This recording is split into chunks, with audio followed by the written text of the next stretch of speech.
Hello viewers, I'm bringing you more updates from Ifeanyi Ubah's funeral ceremony. So, right here is the church mass that was conducted for the late senator. After he lied in state in his home in Umuanuka Otolo Nnewi, his body was taken to St. Peter's Claver Catholic Church in the same Umuanuka Otolo Nnewi for conduction of mass for him.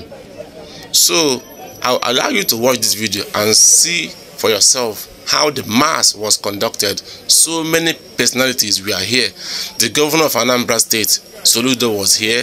The CEO of Coscharis was here. Peter Obi was here. So many personalities came for this mass.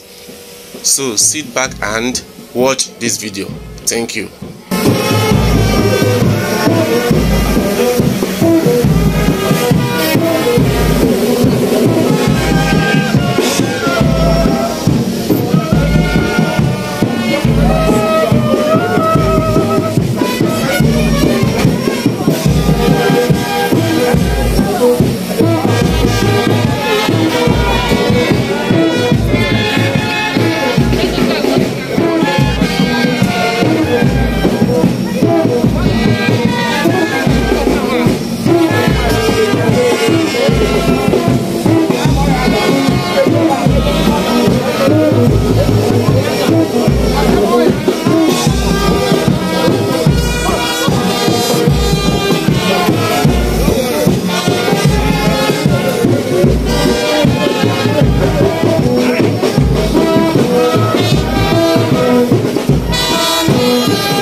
We pray for the consolation of the living.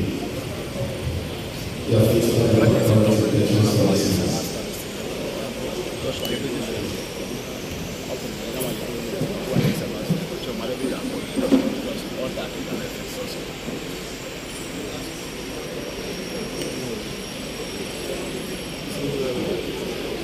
So prepare ourselves for this celebration.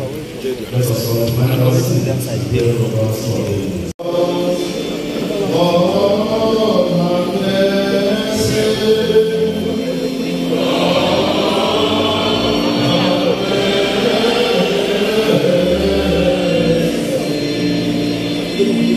May Almighty God have mercy on us, forgive us our sins, and bring us to the everlasting life. Let us pray.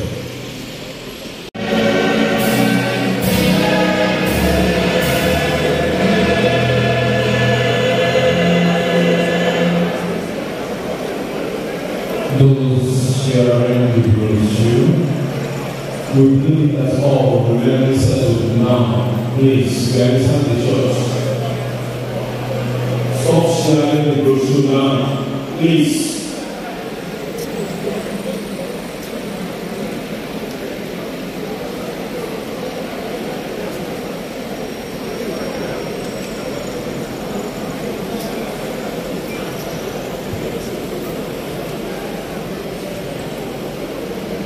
A reading from the first letter of St. Paul to the Thessalonians, chapter 4, verse 13 to 18. We want you to be quite certain, brothers, about those who are died, so make sure that you don't read about them, like the other people who have no hope. We believe that Jesus died and rose again, and that to be the same for those who have died in Jesus. God will bring them with him. We can tell you this from the Lord's own teaching, that any of us who are left alive until the Lord's coming will not have any advantage over those who have died. At the trumpet of God, the voice of the archangel will call out the command, and the Lord himself will come down from heaven. Those who have died in Christ will be the first to rise. And then those of us who are still alive will be taken up with the clouds together with them to meet the Lord in the air. So we shall live with the Lord forever. With such thoughts as these, we should comfort one another. The word of the Lord.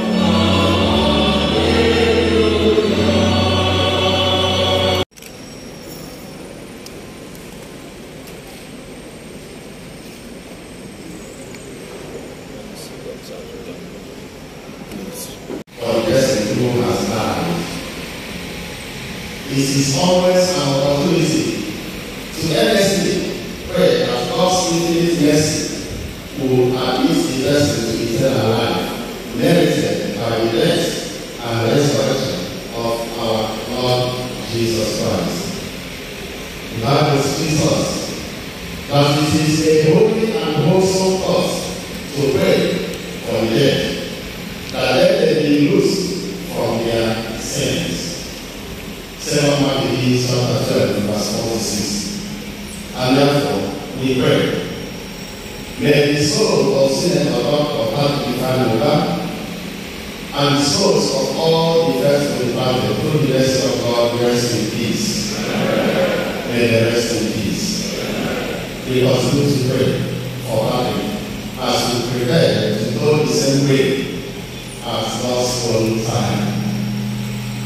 Gathering of friends, colleagues, well-wishers, brings to the living, especially this time today, the family members of our President of Africa,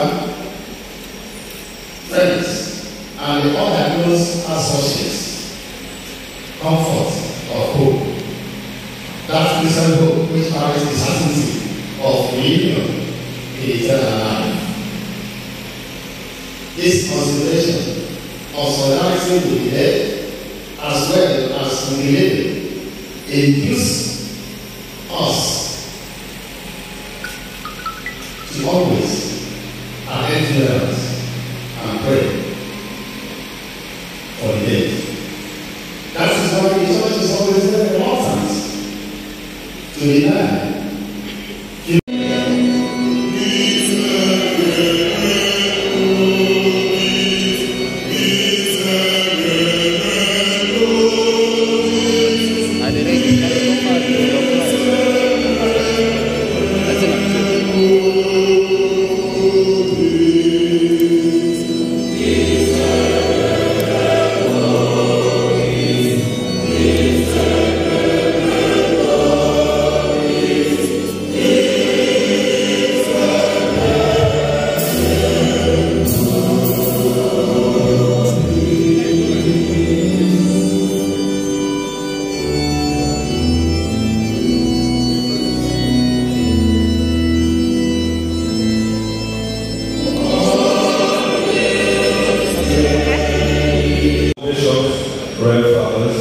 and all the clergymen and women present here today, to honor my family.